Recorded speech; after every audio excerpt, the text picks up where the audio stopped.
Hi all. അപ്പോൾ diet making സീരീസിൻ്റെ part 3 ആണ്. അപ്പോൾ ഇവിടെ തൊട്ടാണ് കൃത്യമായി നിങ്ങൾ ഫോളോ ചെയ്യേണ്ടത്. അതായത് ഇവിടെ തൊട്ട് കണ്ടുപിടിച്ചാൽ മാത്രമാണ് കൃത്യമായിട്ട് നിങ്ങൾക്ക് ഡയറ്റ് സ്വന്തമായിട്ട് പ്രിപ്പയർ ചെയ്യാൻ പറ്റുള്ളൂ. അപ്പോൾ എന്താണ് മെയിൻ്റനൻസ് കാലറി? എന്തായിരിക്കും മെയിൻ്റനൻസ് കാലറി? അതായത് നമ്മുടെ എത്ര കലോറീസ് കഴിച്ചാലാണ് നമ്മുടെ ശരീരഭാരം കൂടാതെയും കുറയാതെയും നിൽക്കുന്നത്.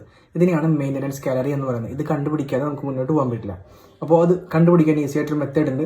നിങ്ങൾ നിങ്ങളുടെ ഗൂഗിൾ ക്രോമിലോ എവിടെയെങ്കിലും കയറിയിട്ട് ഒരു ബ്രൗസറിൽ കയറിയിട്ട് കലോറി കാൽക്കുലേറ്റർ എന്ന് അടിക്കുക. ഓക്കെ, ബാക്കി ഡീറ്റെയിൽസ് ഞാൻ സ്ക്രീനിൽ കൊടുത്തു. കാൽക്കുലേറ്റർ ഓപ്പൺ ചെയ്തതിന് ശേഷം മെറിറ്റ് യൂണിറ്റിൽ age, gender, height, weight, activity level ഇതൊക്കെ അടിച്ചു കൊടുത്തു കഴിഞ്ഞാൽ നിങ്ങൾക്കൊരു റിസൾട്ട് കിട്ടും. ഇതാണ് നിങ്ങളുടെ മെയിൻറ്റെയിൻ വെയിറ്റ്. എൻ്റെ മെയിൻറ്റെയിൻ കാലറിയാണ് അവിടെ വന്നേക്കുന്നത്. എല്ലാവരും ഡിഫറെൻ്റ് ആയിരിക്കും. അപ്പോൾ എൻ്റെ 65 കിലോ ഭാരം വരുന്ന എൻ്റെ മെയിൻ്റനൻസ് കാലറി 2293 2300 വെച്ച് കാൽക്കുലേറ്റ് ചെയ്യാം. അപ്പോൾ ഞാൻ ഉദ്ദേശിക്കുന്നത് വെയിറ്റ് ലോസ് ആണ്. അപ്പോൾ ഞാൻ വെയിറ്റ് ലോസ് ചെയ്യണമെങ്കിൽ ഞാൻ ഫസ്റ്റ് ചെയ്യേണ്ടത് 2300 കലോറീസിന് 300 കലോറി കുറച്ചിട്ട് വേണം ഞാൻ എന്ത് ചെയ്യാൻ, എൻ്റെ ഡയറ്റ് സ്റ്റാർട്ട് ചെയ്യാൻ. എനിക്ക് വെയിറ്റ് ഗെയിൻ ചെയ്യണമെന്നുണ്ടെങ്കിൽ 2300 കലോറീസുള്ള ഞാൻ എന്ത് ചെയ്യണം, 2600 ആയിരിക്കണം എൻ്റെ കലോറി കൗണ്ട്. മനസ്സിലായോ? അങ്ങനെ വേണം എപ്പോഴും നിങ്ങൾ എന്ത് ചെയ്യാനായിട്ട്, ഡയറ്റ് പ്ലാൻ ചെയ്യാനായിട്ട്.